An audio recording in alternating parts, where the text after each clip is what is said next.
Victory gospel search விடுதலையின் சுவிசேஷ சபை வழியாய் உங்களுக்கு கிருபையும் சமாதானமும் உண்டாவதாக. இன்று தேவன் உங்களுக்கு தரும் ஆவிக்குரிய மன்னா என்ன அப்படின்னா, எபிரேயர் 13:8 இயேசு கிறிஸ்து நேற்றும் இன்றும் என்றும் மாறாதவராய் இருக்கிறார். அவர் நேற்றும் மாறவில்லை, இன்றும் மாறவில்லை, அவர் என்றென்றும் மாறாதவராய் இருக்கிறார். நாம் சில வேளைகளில் மாறிவிடுவோம், ஆனால் தேவன் ஒரு நாளும் மாறவே மாட்டார்.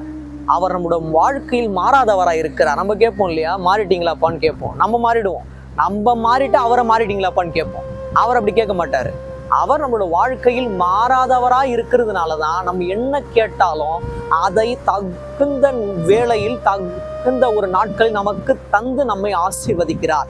நாம் ஆசீர்வாதமாக இருக்க வேண்டுமானால் அந்த மாறாதவரையே நாம் மாறாமல் பின்பற்ற வேண்டும். நாமும் அவரை தினம் தினம் பின்பற்றி கொண்டே இருப்போம். நாமும் என்றும் மாறாமல் இருப்போம். அப்பொழுது நம்மளோட வாழ்க்கையில் அவர் நேற்றும் இன்றும் என்றும் மாறாதவராய் இருப்பார். உங்களுக்கு என்னென்ன ஆசீர்வாதங்கள் தேவையோ அதை மாறாமல் உங்களுக்கு தந்து உங்கள் யாவரையும் மென்மேலும் ஆசீர்வதிப்பாராக. ஆமென்.